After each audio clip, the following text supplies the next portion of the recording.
چلو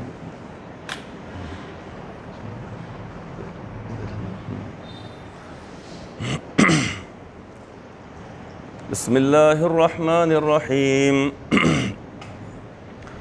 رب اعنی علی ذکرک وشکرک وحسن عبادتک رب اشرح لی صدری ویسر لی امری واحلل عقدۃ من لسانی یفقہوا قولی سبحانک لا علم لنا الا ما علمتنا انک انت العلیم الحکیم الحمد للہ وکفا وسلام علی عبادہ الذین اصطفى اما بعد فاعوذ باللہ من الشیطان الرجیم بسم اللہ الرحمن الرحیم یا ایہا النبی انا ارسلناک شاہدا ومبشرا ونذیرا وداعيا إلى الله بإذنه وسراجا منيرا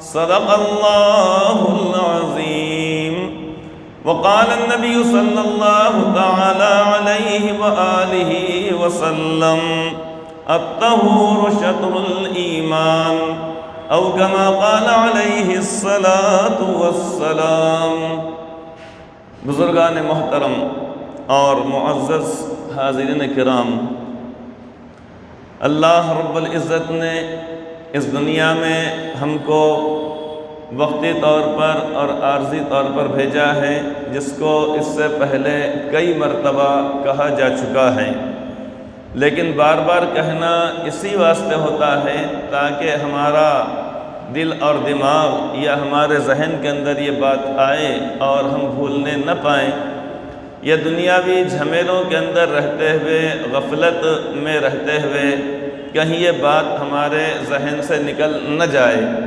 ویسے ذہن سے نکل نہیں سکتی ہے، لیکن بہرحال انسان سے غفلت ضرور ہوتی ہے۔ تو اللہ تبارک و تعالیٰ نے اس دنیاوی زندگی کو ہمارے لیے عارضی اور وقتی طور پر بنایا ہے کہ لوگوں تم دنیا کے اندر جاؤ، تمہاری آزمائش ہوگی، ہم مال دے کر بھی آزمائش کریں گے، ہم جمال دے کر بھی آزمائش کریں گے، ہم عہدہ اور منصب دے کر بھی تمہاری آزمائش کریں گے، اور فقر و فاقے میں مبتلا کر کے بھی ہم تمہاری آزمائش کریں گے۔ چونکہ یہ دنیا دار الامتحان یعنی امتحان کی جگہ ہے۔ امتحان جہاں پر ہوتا ہے وہاں پر لڈو اور مٹھائی تقسیم نہیں کیے جاتے ہیں، وہاں پر کوئی آؤ بھگت نہیں ہوتی ہے، وہاں پر کوئی ضیافت نہیں ہوتی ہے، صرف اجازت ہوتی ہے کہ اس دوران اگر پیاس لگ رہی ہو تو پانی پی لیا جائے، طہارت کا تقاضا اگر ہو تو انٹرویل جو ہوتا ہے اس میں یا پھر ممتحن سے اجازت لے کر اتنی دیر کے لیے جا کر فوراً پھر آ کر امتحان میں مصروف ہو جانا پڑتا ہے۔ ہاں، امتحان میں جب کوئی طالب علم کامیاب ہو جائے، اب اس کے بعد جب نتیجہ جب سامنے آئے گا تو پھر مبارکبادیوں کی جھڑی لگ جائے گی، لوگ آ کر ملاقات کر کے گھر پر آ کر فون کے ذریعے یا جس زمانے میں جو ذریعہ ہو، جیسے ایک زمانے میں خطوط کا ذریعہ تھا، خط یا لفافوں کے ذریعے ایک دوسرے سے رابطہ ہوا کرتا تھا، اب آج کے حالات بدل گئے ہیں، یہ دور بدل گیا ہے، یہ موبائل کا زمانہ ہے، انٹرنیٹ کا زمانہ ہے، SMS کرنے کا زمانہ ہے، اسی طریقے سے جدید بہت سارے ذرائع جو آ چکے ہیں، جو منٹوں نہیں بلکہ سیکنڈ میں معاملات کو ادھر کا ادھر کر دیتے ہیں۔ ہم بیٹھے بیٹھے اپنے موبائل کے ذریعے سے ریل گاڑی کا، بس کا یا اسی طریقے سے ہوائی جہاز کا ٹکٹ ہم بک کر لیتے ہیں، ہم کو جانے کی نوبت نہیں آتی ہے کہ اپنی گاڑی میں پہلے پیٹرول ہے یا نہیں دیکھنا پڑ رہا ہے، آٹو والوں کو بلا کر یہ کہنا پڑ رہا ہو کہ چلیے اسٹیشن چلنا ہے، پھر وہاں جا کر لائن میں لگنا ہے، پھر وہاں سے فارم لینے کے بعد فارم کو بھرنا ہے، پھر داخل کرنا ہے۔ اب یہ سارے جھمیلوں سے تقریباً 80% نجات مل گئی۔ اپنے گھر میں بیٹھے بیٹھے دیوان خانے میں سے، دالان میں سے، بیڈ روم میں سے، اپنی دکان میں سے، اپنی آفس میں سے، کہیں سے بھی انسان اپنے لیے ٹکٹ بک کر سکتا ہے۔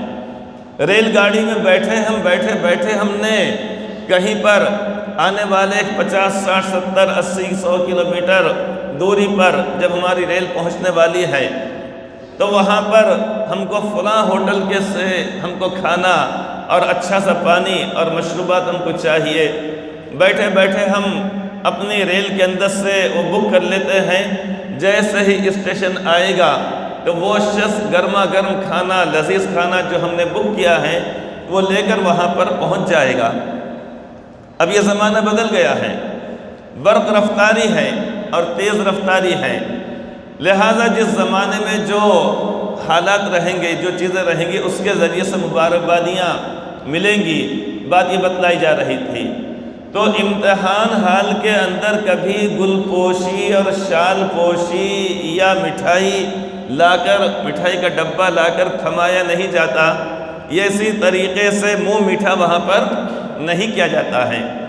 ہاں، امتحان جب ہو جانے کے بعد، اب جب کوئی کامیاب اگر ہو جاتا ہے تو اس کے بعد یہ ساری چیزیں ہوتی ہیں، ضیافت بھی ہو رہی ہے، لوگ بھی آ رہے ہیں، زبانی مبارکبادیاں بھی دی جا رہی ہیں، کوئی اپنی مجبوری کا اظہار کر رہا ہے کہ میں آتا تھا لیکن میرے لیے سفر کا تقاضا درپیش ہے، بہت ساری باتیں۔ بہرحال یہ تفصیلات کی ضرورت نہیں، صرف بتلانا یہ ہے کہ امتحان حال کے اندر اعزاز و اکرام نہیں ہوگا، وہاں پر قاعدے کے مطابق آنا پڑے گا، اوقات کی پابندی کرنا پڑے گی، وہاں کے قواعد اور قوانین کے مطابق وہاں پر اتنے بجے آنا ہے، اتنے بجے پرچہ دیا جائے گا، اتنی دیر میں اتنے سوالات آپ کو حل کر لینا ہے، اور اتنی دیر کے بعد یا اتنے گھنٹوں کے بعد وہ سوالات کا پرچہ واپس لے لیا جائے گا۔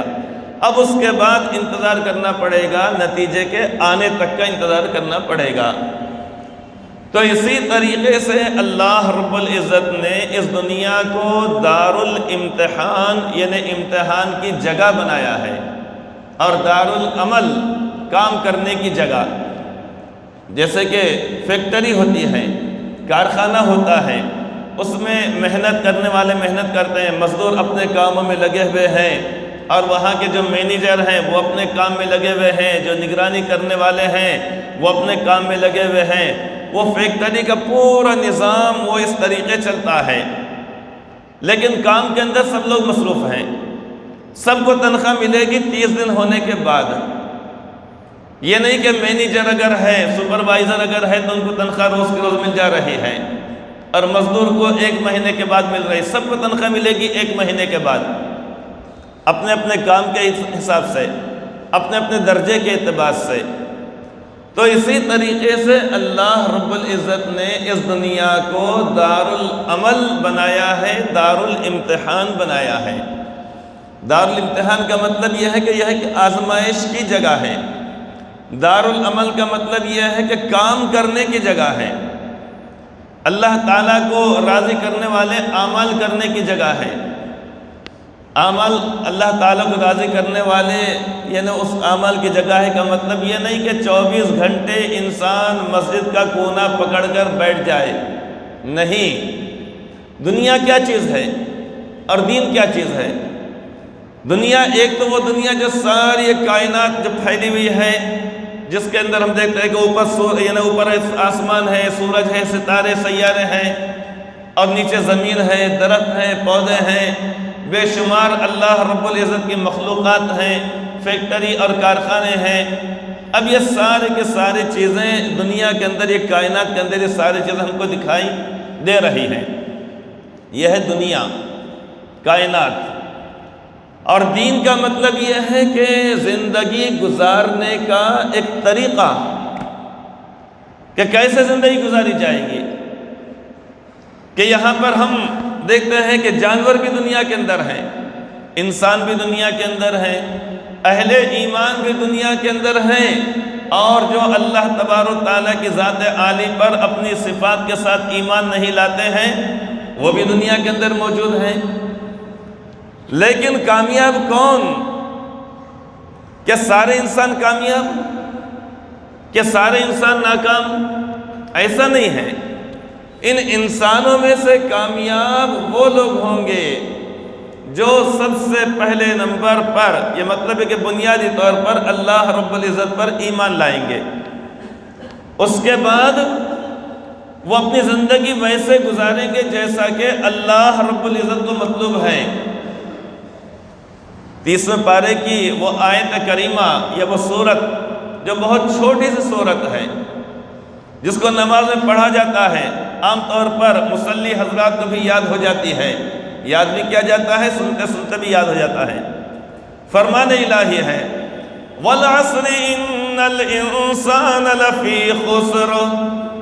اللہ تعالیٰ فرماتے ہیں کہ زمانے کی قسم اللہ تعالیٰ فرما رہے ہیں وَالْعَصْرِ إِنَّ الْإِنسَانَ لَفِي خُسْرٍ، بے شک سارے انسان گھاٹے میں ہیں، نقصان میں ہے، خسارے میں ہے۔ اللہ تعالیٰ نے سب سے پہلے فرما دیا کہ دیکھو تم نقصان میں ہو۔ ہاں کون کامیاب ہوں گے؟ اللہ تعالیٰ خود آگے فرما دیا إِلَّا الَّذِينَ آمَنُوا وَعَمِلُوا الصَّالِحَاتِ وَتَوَاصَوْا بِالْحَقِّ وَتَوَاصَوْا بِالصَّبْرِ۔ پہلے تو یہ فرما دیا کہ سارے انسان نقصان میں ہیں۔ نقصان سے مراد آخرت کے اعتبار سے نقصان۔ یہاں پر چاہے کوئی شخص کروڑوں روپے کا مالک ہو جائے، اربوں خربوں روپے کا مالک ہو جائے، فیکٹری اور کارخانے ہوں، کسی بہت بڑے ملک کا وہ بادشاہ اور حاکم بن جائے، با اختیار حاکم بن جائے، اس کے اشاروں پر سارے چیزیں وجود میں آتی ہیں، مطلب ہے کہ پورا ملک کام کرنے لگتا ہے، سارا عملہ متحرک ہو جاتا ہے۔ لیکن اگر ایمان اگر نہیں ہے تو پھر وہ شخص کامیاب نہیں ہے۔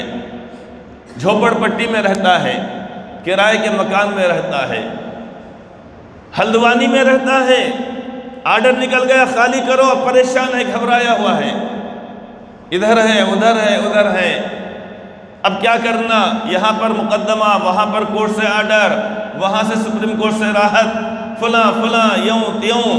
لیکن اگر ایمان اگر ہے اور دوسری بات ہے کہ نیک اعمال اگر ہے تو وہ لوگ کامیاب۔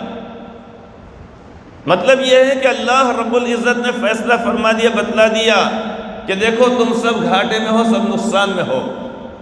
والعصر، زمانے کی قسم، ان الانسان لفی خسر، بے شک انسان نقصان میں ہے، الا الذین آمنوا وعملوا الصالحات، ہاں مگر وہ لوگ کہ جو ایمان لائے اور نیک اعمال کرتے رہے، یہ لوگ کامیاب ہیں۔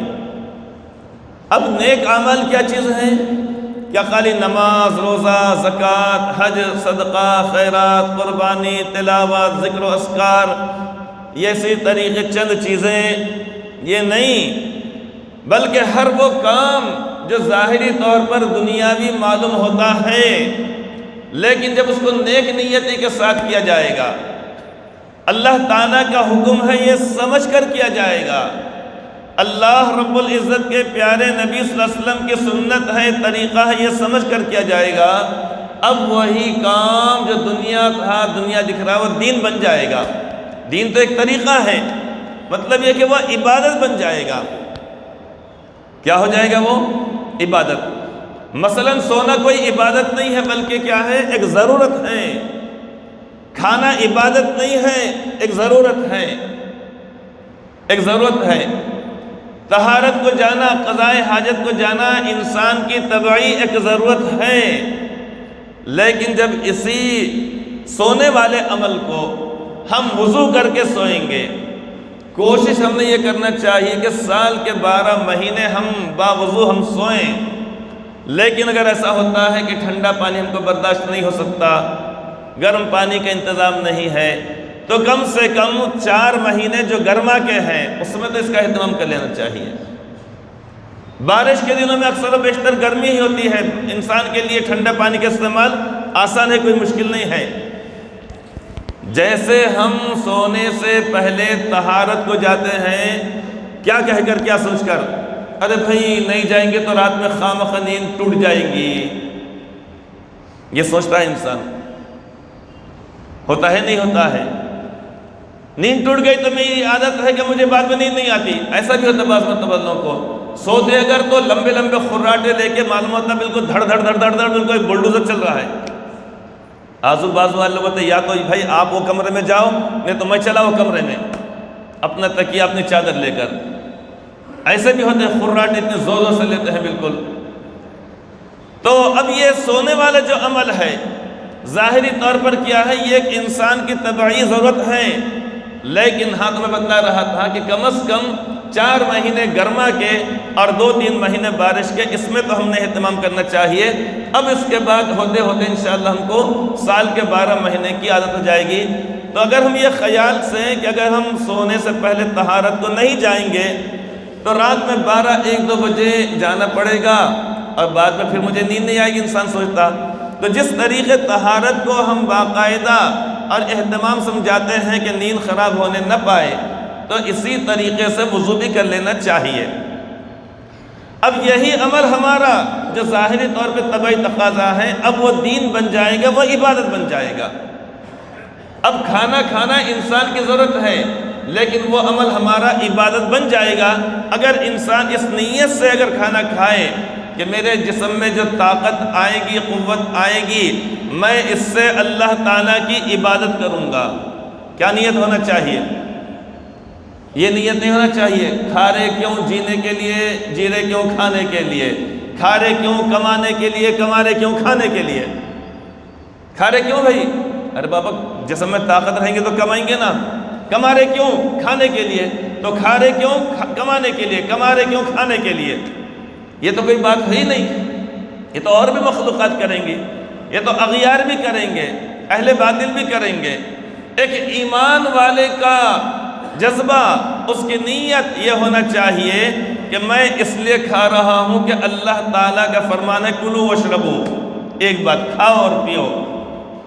دوسری بات یہ کہ میں اس لیے کھا رہا ہوں کہ میرے جسم میں کھانے پینے سے جو طاقت آئے گی، اس سے میں اللہ تعالیٰ کی عبادت اور بندگی کروں گا۔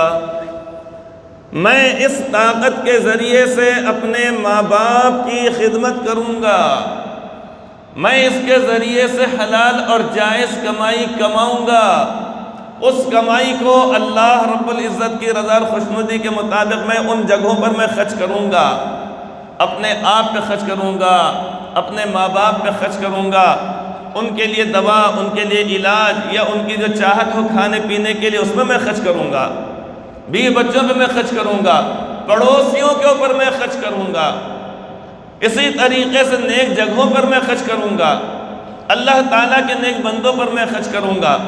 اب یہ اگر نیت اگر ہوتی ہے تو خالص ہمارا بھی یہ کمانا عبادت بن جائے گا، نیکی بن جائے گا۔ آپ فرماتے ہیں من طلب الدنیا حلالا استعفافا عن المسألة وسعیا على اہلہ تعطفا على جارہ، کہ جو شخص من طلب الدنیا، یہاں پہ لفظ دنیا حدیث پاک میں آیا ہے، جو شخص دنیا کو طلب کرے، دنیا کمائے۔ اب کیسے کمائیں گے دنیا؟ کھیتی باڑی ہے، اس میں بیج لگا کر اناج کے ذریعے سے۔ اگر ہمارے دکان ہے، دنیا ہم کما رہے ہیں۔ ہمارا کارخانہ ہے، فیکٹری ہے، ہم دنیا کو کما رہے ہیں۔ ہم کو اللہ رب العزت نے طاقت اور توانائی دی، لہذا محنت مزدوری کر رہے ہیں، صنعت و حرفت کر رہے ہیں۔ جو بھی شخص جس طریقے سے بھی محنت کر کے دنیا کو کمائے گا، تو حدیث پاک میں آیا ہے کہ من طلب الدنیا، جو شخص دنیا کو طلب کرے، دنیا کمائے، حلالن، کیسے؟ جائز طریقے سے۔ بہنوں کا حصہ مار دیے، وہ بھی تو دنیا ہے نا۔ وراثت میں جو دینا چاہیے بہنوں کو حصہ، وہ نہیں دیے، یہ بھی دنیا کمائی گئی۔ چھوٹے بھائی بہن ہیں، ان کو دینا چاہیے، وہ نہیں دی گئی۔ جس کا حصہ تھا اس کو نہیں دیا گیا۔ اب یہ دنیا اس نے بھی کمایا، لیکن حرام طریقے سے کمایا۔ اور ایک وہ شخص ہے جو محنت مزدوری کر رہا ہے، صنعت و حرفت کر رہا ہے، کھیتی باڑی کرتا ہے، دکان کے اندر کماتا ہے، ملازمت کرتا ہے، اب وہ بھی دنیا کما رہا ہے، لیکن ان دونوں کے اندر زمین و آسمان کا فرق ہے، بلکہ 7 زمین 7 آسمان سے بھی زیادہ کا فرق ہے۔ تو آپ نے فرمایا کہ من طلب الدنیا، کہ جس شخص نے دنیا کو کمایا، طلب کیا، حاصل کیا، استعفافاً عن المسألة، اس نیت سے کہ مجھے لوگوں کے سامنے ہاتھ پھیلانے کی، یعنی خیرات مانگنے، بھیک مانگنے کی نوبت نہ آئے، غیرت اور خودداری کے ساتھ میں جیوں، یہ اس کا مقصد ہے کہ لوگوں سے مانگنا نہ پڑے۔ استعفافاً عن المسألة وسعیاً علی اہلہ، اور اپنے اہل و عیال پر خرچ کرنے کے لیے، اہل و عیال کے اندر سب آ گئے، بوڑھے ماں باپ بھی آ گئے، ان کو بوجھ نہیں سمجھنا، کیا کرنا، حضرت کو روزانہ 200 روپے کی دوائی لگ رہی، آج ہماری زبان پہ آ جاتا ہے، لیکن جس وقت انہوں نے، ان کی آمدنی انتہائی معمولی سے تھی، خود بھی بیمار تھے، ان کو بھی ڈاکٹر نے کہا تھا کہ آپ یہ دوا کھاؤ، بچہ بھی بیمار ہے، لیکن وہ خود دوا نہیں کھا کے اپنے بچے کے لیے دوا لی انہوں نے، لیکن کبھی ذکر نہیں کیا انہوں نے کہ بیٹے ایک وقت ایسا بھی گزرا کہ تم بھی بیمار تھے، میں بھی بیمار تھا، اور مجھے بھی دواؤں کی ضرورت تھی، میرے پاس اتنے پیسے نہیں تھے، لیکن میں نے تمہارے لیے دوا لایا، اور میں نے بغیر دوا کے میں نے تکلیف کو برداشت کر لیا، اللہ تعالیٰ پھر مجھے صحت عطا فرمائی۔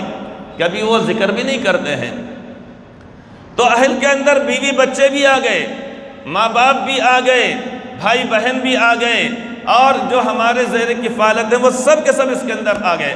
وَسَعْيًا عَلَىٰ أَهْلِهِ وَتَعَطُّفًا عَلَىٰ جَارِهِ، اور اپنے پڑوسیوں پر شفقت کرنے کے لیے، پڑوسیوں پہ شفقت کا مطلب یہ ہے کہ میں اللہ تعالیٰ کے بندوں پر جو قرب جوار میں ہیں، قریب میں ہیں، ان کے اوپر میں اپنا روپیہ پیسہ یہ خرچ کروں گا۔ اب یہ اس کی نیت ہے کہ مجھے لوگوں کے سامنے ہاتھ پھیلانا نہ پڑے۔ استعفاف المسألة وسعیاً علی اہلہ، اپنے اہل و عیال پر خرچ کرنا، وتعطفاً علی جارہ، اور اللہ تعالیٰ کے بندوں پر خرچ کرنا۔ یہ نبی اس کے اندر ساری چیزیں، سارے نیک کام آ گئے۔ اب کیا ہوگا؟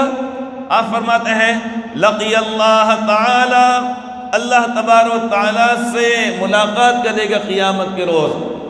ووجہہ مثل القمر لیلۃ البدر، اور اس کا چہرہ اس وقت میں ایسی حالت میں ہوگا کہ وہ 14ویں رات کی طرح چمکتا ہوا اور دمکتا ہوا ہوگا، روشن چہرہ ہوگا اس کا۔ یہ نقد انعام اللہ تعالیٰ اس کو میدان حشر میں عطا فرمائیں گے۔ کہاں پر؟ میدان حشر میں۔ اب یہاں پر کسی کی رنگت چاہے کیسی ہو، ناک نقشہ کیسا بھی ہو، حسن و جمال اس کے اندر ہو، نکٹا چپٹا ہو، کالا کلوٹا ہو، جیسا بھی اللہ رب العزت نے اپنے مرضی اور اپنے فضل و کرم سے بنایا، لیکن جس کی نیت یہ صاف ہوگی، اس نیت سے جب وہ کرے گا تو اللہ تعالیٰ کے بارگاہ میں جب وہ حاضر ہوگا، میدان حشر میں اس کو انتہائی نورانی چہرے والا بنائیں گے اللہ تعالیٰ۔ وَوَجْهُهُ مِثْلُ الْقَمَرِ لَيْلَةُ الْبَدْرِ، کیا تاریخ ہے آج؟ چاند کی؟ جی چلیے، آج تاریخ ہے 13 تاریخ ہے، کل ہے 14، پرسوں ہے 15، اب 14ویں کا چاند کا فرمایا گیا حدیث پاک میں، وَوَجْهُهُ مِثْلُ الْقَمَرِ لَيْلَةُ الْبَدْرِ، یہ نہ جو 14ویں کا چاند جو ہوتا ہے 13 تاریخ کو وہ چاند کامل ہو جاتا ہے، مکمل ہوتا ہے۔ اب وہ ہے کل، اب دیکھ رہے ہیں راستے میں جب نکلتے عشاء کے بعد راتیں انتہائی روشن دکھائی دیتی ہم کو، تو وہاں پر یعنی اس کا چہرہ انتہائی چمکتا ہوا ہوگا۔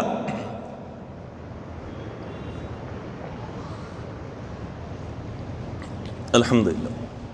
تو میں بتلا یہ رہا تھا کہ دنیا کوئی الگ چیز نہیں ہے، نیک نیتی سے چاہے ہمارا سونا ہو کہ میں اس لیے سو رہا ہوں کہ صبح میں انشاءاللہ تعالی میں تہجد میں اٹھوں گا، تو دیکھنا اس لیے گھڑی ہے اور برابر ہے، آگے پیچھے چل رہا ہے، وہ کنٹرول والی گھڑی ہے، اس لیے پہلے نگاہ ہوتے پڑتا تو، ورنہ بعض مرتبہ کیا ہوتا وہ میں سمجھتا شاید یہ گھڑی مطلب یہ کہ ہے چل رہی برابر آگے ہے، لیکن بعد میں پتہ چلتا ہے دونوں بالکل برابر چل رہے، ادھر وقت ہو جاتا۔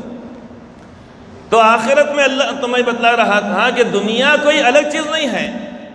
انسان جو بھی عمل کرتا ہے شریعت کے حدود میں رہتے ہوئے، چاہے اس کا سونا ہو، اس کا کھانا پینا ہو، یا اسی طریقے سے اس کا اٹھنا بیٹھنا ہو، یا اس کا طہارت و ضروریات کا پورا کرنا ہو، یا اسی طریقے نکاح کرنا ہو، یہ ساری چیزیں جب نیک نیتی کے ساتھ یہ سمجھتے ہوئے کہ یہ اللہ کا حکم ہے، اللہ کا حکم ہے، اور اللہ کے نبی علیہ السلام کے طریقے کے مطابق اگر ہوتا ہے تو یہی چیز ہمارے لیے عبادت اور بندگی بن جاتی ہے. عبادت اور بندگی چند تو وہ چیزیں ہیں جو ہمارے ذہن کے اندر ہے، ہم انگلیوں پہ جن کو شمار کرتے ہیں، نماز، روزہ، زکوٰۃ، حج، صدقہ، خیرات، قربانی، تلاوت، ذکر و اذکار وغیرہ، یہ یقیناً ہے. لیکن انسان کے لیے دن بھر میں جتنے بھی کام ہوتے ہیں، اب وہ سارے کے سارے کام ہمارے نیکی بن جاتے ہیں. ملاقات ہوئی کسی سے، اب اس کے بعد ہمارے چہرے کے اوپر بس خالی مسکراہٹ ہے، بس خالی کوئی 10 روپے نکال کے ہم نے دیے نہیں اس کو، کوئی 100 کا نوٹ نکال کے نہیں دیے، صرف ہمارے اس چہرے کے اوپر مسکراہٹ آ گئی. حدیث پاک میں فرمایا گیا وَتَبَسُّمُكَ فِي وَجْهِ أَخِيكَ لَكَ صَدَقَةٌ، کہ تمہارا اپنے مسلمان بھائی سے مسکرا کر بات کرنا بھی صدقہ یعنی نیکی ہے. اب کیا گیا اس کے اندر، کیا گیا کس ہمارے گھر پہ اگر کوئی شخص اگر آیا تو یہ نہیں کہ باہری لنگی پکڑ کے یوں یوں یوں یوں گولا مولا ہو گئی لنگی، اس کو یوں یوں یوں کرتے ہوئے، بنین پہنتے ہوئے، یہ ایسے پیسٹ ملتے ہوئے، آگے صورت کے اوپر 12 بجاتے ہوئے نہیں، بلکہ دیکھنا بھئی یہ بے وقت یہ شخص آیا، کچھ تو بات ضرور ہوگی. ممکن ہے اس کو پیسے کی ضرورت پڑی ہوگی، ممکن ہے اس کو قرض کی ضرورت پڑی ہوگی، ممکن ہے یہ پریشان حال ہوگا، ورنہ کون کس کے در پہ جاتا ہے وقت مجبور کر کے لاتا ہے. بہت شاندار شعر ہے، 2 لاکھ روپے سے کم کا نہیں ہے. کون کس کے در پہ جاتا ہے وقت مجبور کر کے لاتا ہے. بندہ پرور بات ہے یہ صرف اتنی کہ بندہ بندے کے کام آتا ہے. تو کام آنا چاہیے کسی کے. اگر ہم کسی کے کام آئیں گے اس وقت تک اللہ تعالیٰ کی مدد شامل حال ہوتی ہے. واللہ فی عون العبد ما کان العبد فی عون اخیہ. اللہ تعالیٰ فرماتے ہیں، حدیث پاک میں فرمایا گیا ہے، اللہ تعالیٰ اپنے بندے کی مدد میں اس وقت تک لگے رہتے ہیں جب تک کہ بندہ اپنے بھائی کی مدد میں لگا رہتا ہے. جب تک ہم کسی کی مدد میں شامل لگے رہیں گے، گاڑی پہ بٹھا دی، 10 منٹ کے لیے ہم نے گاڑی بٹھا کسی کو، ہم جدھر جا رہے ہیں اب لے جا کر ہم نے اس کو وہاں پر چھوڑ دیا، اگر وہ رخ میں اگر جا رہا ہے، موقع محل کے دیکھ کے کرنا. پہلے ہم کو طبعی تقاضا، بیت الخلاء کا تقاضا ہو رہا، اس کو زبردستی کسی کو بٹھا دیے، وہ بھگا وہ بھگا وہ بھگا، خود بھی پریشان، دوسرے کو بھی بیچارہ، اس کی بھی جان میں جان نہیں، اور بیچارہ کلمہ پڑھنا شروع کر رہا، پتہ نہیں اب انہیں دھڑک دیتا کہ تب دھڑک دیتا کہ لے جاتا بیٹا کھپاتا اب لے جا کے. تو ایسی اگر تقاضا اگر ہو تو قطعی نہیں بٹھانا، کوئی ضرورت نہیں. ہم مکلف نہیں ہیں کسی کو بٹھا لینے کے، ورنہ بہت لوگ بیٹھی بیٹھی بیٹھی بیٹھی زبردست بٹھا، اب بھگا رہے، اسپیڈ بریکر بھی آ رہے تو بھگا رہے، کمر بیچاری اگر جواب دے دی تو کیا مصیبت ہو جائیں گی؟ نہیں جائے گی. من کے گردن کے ٹوٹ گئے تو ایک مصیبت ہو جائے گی. اب اس کو بیچارے پیچھے والوں کو نہیں معلوم، اس کو ہے تو پیٹ میں گڑگڑاہٹ ہو رہی، کیوں بھگا رہا انہیں؟ اب بھگا رہا بھگا رہا بھگا رہا بھگا رہا، پھر بعد میں سوری ذرا آپ یہاں سے چل جائیں، مجھے جلدی جانا ہے، میں معافی چاہتا ہوں. تو ایسے کام کرنے کی ضرورت نہیں. ہاں جب سکون کی حالت ہو، اس کی بھی جان خطرے میں نہ ہو، اپنی بھی جان خطرے میں نہ ہو، اب ایسی صورت میں اس کو بٹھا کر لے جانا اب یہ نیکی والا عمل کہلائے گا. اب اگر ہم 15 منٹ تک اس کو گاڑی بٹھا کے لے گئے، اب یہ سمجھے کہ 15 منٹ تک اللہ تعالیٰ ہماری مدد میں مصروف ہے، ہماری مدد کرتے اللہ تعالیٰ. ساری چیزیں اس کے اندر. کوئی شخص کسی کے ساتھ اچھا برتاؤ کرے، کسی پریشان کی پریشانی کو دور کر دے، کوئی بے گھر تھا اس کے لیے انتظام کر دے، جو بھی جس طریقے سے بھی ہوگی. تو دنیا کوئی الگ چیز ہے، دنیا میں رہتے ہوئے ہی آخرت کو سنوارنا ہے. قبر میں جانے کے بعد نہیں، وہاں تو جانے کے بعد بس 2 ہی چیزیں ہیں، القبر روضۃ من ریاض الجنہ او حفرۃ من حفر النار. قبر یا تو جنت کے باغات میں سے ایک باغ ہے یا دوزخ کے گڑھوں میں سے گڑھا ہے۔ اس دو کے علاوہ کوئی تیسری چیز قبر میں ہے ہی نہیں۔ ایمان اور نیک اعمال کے ساتھ گئے اگر تو انشاءاللہ تعالی وہی قبر جنت کے باغات میں سے ایک باغ، اور بغیر ایمان کے اگر کوئی چلا جائے، اللہ تعالیٰ کو ناراض کرنے والے اعمال کر کے اگر چلا جائے، تو پھر وہی قبر کا جو گڑھا ہے، مٹی کا گڑھا، وہ دوزخ کے گڑھوں میں سے ایک گڑھا بن جاتا ہے۔ سبھی حضرات سے گزارش ہے کہ زیادہ سے زیادہ امداد فرمائیں۔ تو شروع میں بات یہ بتلائی گئی تھی کہ اللہ تبارک و تعالیٰ نے اس دنیا کو دار العمل بنایا ہے۔ کیا بنایا ہے؟ کام کرنے کی جگہ، کام کرنے کی جگہ، محنت کرنے کی جگہ، مشقت کرنے کی جگہ۔